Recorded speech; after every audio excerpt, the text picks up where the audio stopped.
नूह का जहाज और महान प्रलय। आदम और हव्वा से आरंभ हुई मानव जाति समय के साथ बढ़ती चली गई। पृथ्वी नगरों से भरने लगी, खेतों में फसलें उगने लगीं।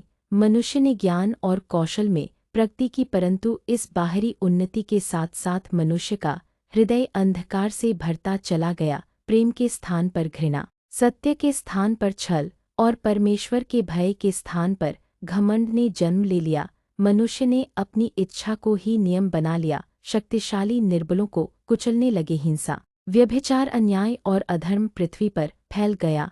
कोई किसी की सुनने को तैयार न था। परमेश्वर की स्मृति लोगों के मन से मिटती जा रही थी। बाइबल गवाही देती है, यहोवा ने देखा कि मनुष्य की बुराई पृथ्वी पर बहुत बढ़ गई है और उसके मन के विचारों में जो कुछ उत्पन्न होता है वह निरंतर बुरा ही होता है। उत्पत्ति 6:5। यह केवल बाहरी पाप नहीं था, यह हृदय का पतन था। मनुष्य का विवेक सो चुका था, पाप सामान्य बन चुका था और अधर्म जीवनशैली। परमेश्वर जिसने मनुष्य को अपने स्वरूप में रचा था, जिसने उसे जीवन, सांस और आशीष दी थी, उसी मनुष्य की यह दशा देखकर अत्यंत दुखी हुआ। यह दुख क्रोध से नहीं, टूटे हुए प्रेम से उत्पन्न हुआ था और यहोवा को खेद हुआ कि उसने पृथ्वी पर मनुष्य को बनाया और उसके हृदय को बहुत पीड़ा हुई। उत्पत्ति 6:6। परमेश्वर दयालु है पर वह न्यायी भी है। जब मनुष्य बार बार चेतावनी को ठुकराता है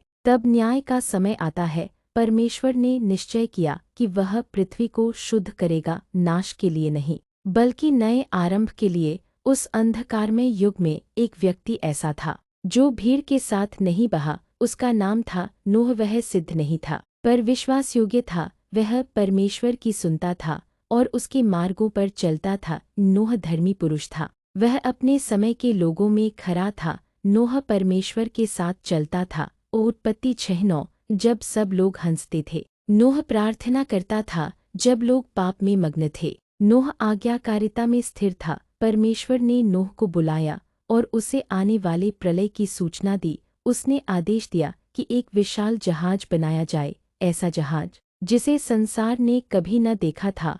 यह आदेश मानव बुद्धि से परे था पर विश्वास के लिए पर्याप्त था। जहाज बनाना आसान नहीं था, वर्षों लगे। लोग नूह का उपहास करते थे, उसे पागल कहते थे, पर नूह ने न तो बहस की न उत्तर दिया। उसने केवल काम किया। जिस दिन प्रलय आरंभ हुआ वह दिन इतिहास का सबसे भयानक दिन था। आकाश फट पड़ा, धरती के सोते टूट गए। वर्षा केवल जल नहीं थी, वह न्याय थी।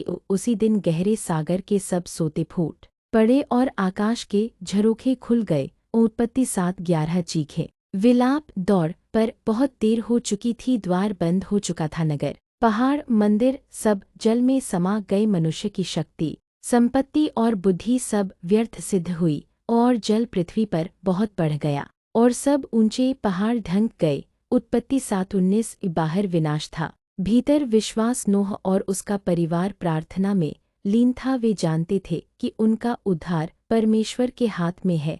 40 दिन की वर्षा के बाद भी जल बना रहा। महीने बीत गए, केवल प्रतीक्षा थी और परमेश्वर ने नूह को स्मरण किया। उत्पत्ति 8:1। कबूतर की चोंच में जैतून की पत्ती जीवन की घोषणा थी। यह प्रमाण था कि परमेश्वर का क्रोध सदा नहीं रहता। नूह ने बाहर निकलते ही वेदी बनाई। सबसे पहले धन्यवाद, यही सच्चे उद्धार की पहचान है।